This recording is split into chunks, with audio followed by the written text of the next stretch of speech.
लगभग 4 साल पहले सितंबर 2019 के दौरान देश भर के लोगों की निगाहें इसरो के मिशन चंद्रयान-2 पर टिकी हुई थी। लेकिन जब यह मिशन फेल हुआ तो एक्स इसरो चीफ K7 के साथ साथ लाखों देशवासियों की आंखें भी भर आई थी। पर आज गर्व होता है कि सिर्फ 4 साल में ही इसरो ने कड़ी मेहनत के बाद चंद्रयान-3 को लॉन्च कर दिया है, जिसे देखने के लिए 10,000 से भी ज्यादा लोगों की भीड़ लॉन्चिंग एरिया में उमड़ पड़ी थी। तेज गर्जन और तालियों की शोर के साथ हमारा चंद्रयान-3 चांद के रहस्यों से पर्दा उठाने के लिए आंखों से ओझल होकर अपनी मंजिल की तरफ बढ़ गया।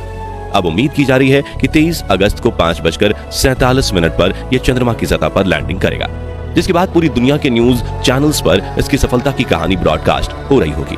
लेकिन साथियों, एक बार फेलियर मिलने के बाद सोचने वाली बात यह है कि इसरो ने इस मिशन को सफल बनाने के लिए चंद्रयान-3 में क्या-क्या बदलाव किए हैं और ये चंद्रयान-2 से कितना अलग है।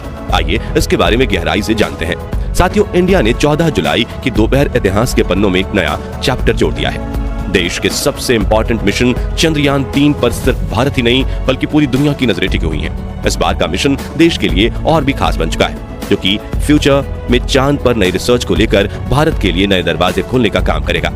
इस मिशन के लॉन्चिंग के बाद इसरो ने चंद्रयान-3 की पहली ऑर्बिट मनूवरिंग सक्सेसफुली पूरी कर ली है, यानी कि उसका पहला ऑर्बिट बदल दिया गया है और बहुत ही एक्यूरेट तरीके से चंद्रयान-3 अपने मिशन की तरफ बढ़ रहा है। लेकिन चंद्रयान-2 के फेल होने के बाद हर कोई जानना चाहता है कि चंद्रयान-3 उससे अलग कैसे है और इसमें क्या क्या नए बदलाव किए गए हैं। तो असल में चंद्रयान-3 खास कंपोनेंट के साथ बना है, जिसमें से एक लैंडर, एक रोवर और एक प्रपल्सन मॉड्यूल शामिल है। चंद्रयान-2 की बात करें तो उसमें प्रपल्सन मॉड्यूल नहीं था और उसकी जगह एक ऑर्बिटर शामिल किया गया था। अब चंद्रयान-3 में ऑर्बिटर को शामिल ना करने का मतलब यह हरगिज नहीं है कि इस मिशन के लिए उसकी जरूरत नहीं है, बल्कि इसका रीजन ये है कि चंद्रयान-2 मिशन के दौरान उसका ऑर्बिटर सक्सेसफुली चांद के ऑर्बिट में पहुंच गया था और वह आज भी सही कंडीशन में वहां चक्कर लगा रहा है। ऐसे में चंद्रयान-3 मिशन के दौरान उसी ऑर्बिटर का इस्तेमाल किया जाएगा। अब सवाल यह है कि आखिर प्रपल्शन मॉड्यूल को चंद्रयान-3 में क्यों इंक्लूड किया गया है और इसका क्या काम है। तो असल में प्रपल्शन मॉड्यूलर स्पेसशिप को चांद के ऑर्बिट तक ले जाने का काम करेगा। इसके बाद लैंडर यूनिट इससे डिटैच होकर चांद की सतह पर लैंड करने के लिए ओर बढ़ जाएगा। वहीं प्रपल्शन मॉड्यूल ऑर्बिट में रहकर ही चांद की परिक्रमा करेगा। इसके अलावा ग्राउंड कंट्रोल और लैंडर के बीच कम्युनिकेशन के लिए भी ये रिले का काम करेगा। अब अगर आप इस प्रपल्शन मॉड्यूल के स्ट्रक्चर पर नजर डालें तो इसे एक चौकोर डब्बे के रूप में डिजाइन किया गया है। इसकी एक साइड पर सोलर पैनल लगा है जो कम्युनिकेशन सिस्टम और ऑन बोर्ड कंप्यूटर को पावर करने में इस्तेमाल किया जाएगा। इसके ऊपर आपको एक सिलिंड्रिकल शेप दिखाई दे रहा होगा। इसका इस्तेमाल डॉकिंग पोर्ट के रूप में किया जाता है, यानी इसके जरिए दूसरे कंपोनेंट को अटैच या डिटैच किया जाता है। इसके अलावा प्रपल्शन मॉड्यूल के नीचे थ्रस्टर्स भी लगाए गए हैं जो समय समय पर फायर होकर इसकी दिशा और स्पीड को एक्यूरेट रखेंगे और इसमें 440 एन लिक्विड इंजन भी लगा हुआ है और स्टार सेंसर के साथ साथ TTC एंटेना भी मौजूद है। इसके बाद बात करते हैं दूसरे और अहम कंपोनेंट लैंडर की।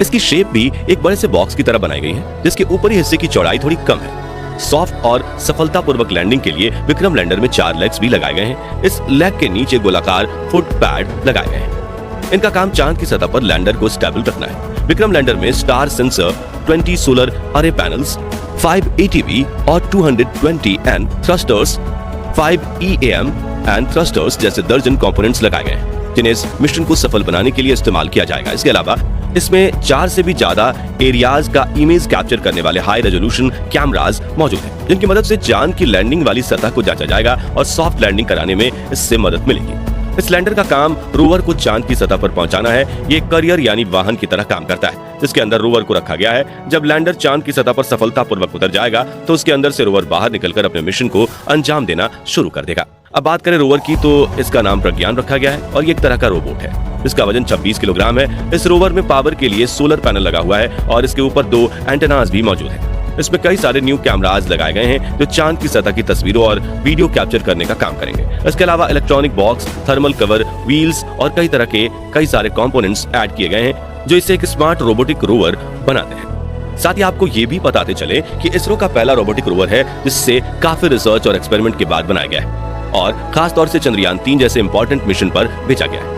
अब हम बात करें आखिर चंद्रयान-3 चंद्रयान-2 से अलग कैसे है, तो इस कंपैरिजन में जो सबसे पहला बदलाव नजर आता है वो है प्रपल्शन मॉड्यूल, जिसके बारे में हम पहले ही बता चुके हैं। लेकिन दूसरा सबसे बड़ा बदलाव है शेप, जिसे स्पेक्ट्रोपोलिमेट्री ऑफ हैबिटेबल प्लेनेट अर्थ के नाम से भी जाना जाता है। ये एक स्पेशल इंस्ट्रूमेंट है जिसे इस मिशन के साथ चांद पर भेजा गया है। इसका मेन काम चांद के ऑर्बिट में रहकर पृथ्वी की गतिविधियों और उससे जुड़े डेटा को कैप्चर करना है। थर्ड मेजर चेंज की बात करें तो वह है चंद्रयान 3 में लगे TTC यानी कि tracking, telemetry and command antenna, जो चंद्रयान 2 में मौजूद नहीं थे। इन एंटेनास का काम चंद्रयान 3 के रियल टाइम ट्रैकिंग डाटा को अवेलेबल कराना है।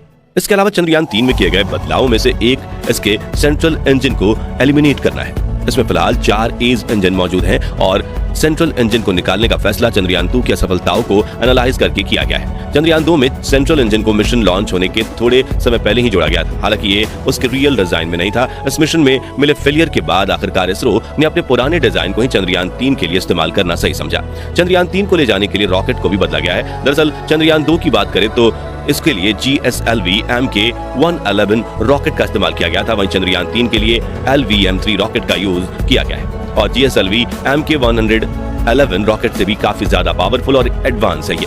इसी वजह से इसरो के वैज्ञानिक इसे फैट बॉय भी कहते हैं। वहीं काफी लोगों ने इससे बाहुबली रॉकेट भी नाम दिया है। ये तो हुई कुछ मेजर चेंज की बात, लेकिन क्या आपको पता है कि चंद्रयान 3 की स्पीड कितनी है? असल में लॉन्च के वक्त इसकी रफ्तार 1627 किलोमीटर पर आवर थी। साथ ही 108 सेकंड के बाद ये स्पेसक्राफ्ट 45 किलोमीटर की ऊंचाई पर पहुंच गया और वहां पहुंचने पर इसके लिक्विड इंजन ने काम करना शुरू कर दिया, जिसके चलते इसकी रफ्तार बढ़कर 6437 किलोमीटर पर आवर हो गई।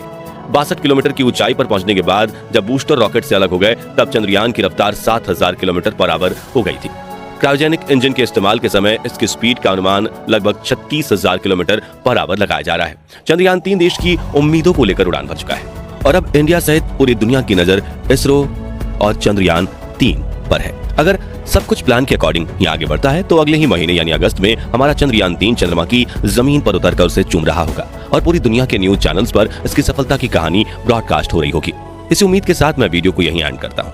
यह इन्फॉर्मेशन आपको कैसी लगी कमेंट सेक्शन में बताना ना भूलें। वीडियो अच्छी लगी हो तो इसे लाइक और शेयर जरूर करना और अगर आप चैनल पर नए हैं तो चैनल को सब्सक्राइब भी जरूर कर लें। मिलते हैं अगली वीडियो में जल्दी एक और इंटरेस्टिंग वीडियो के साथ, तब तक के लिए गुड बाय।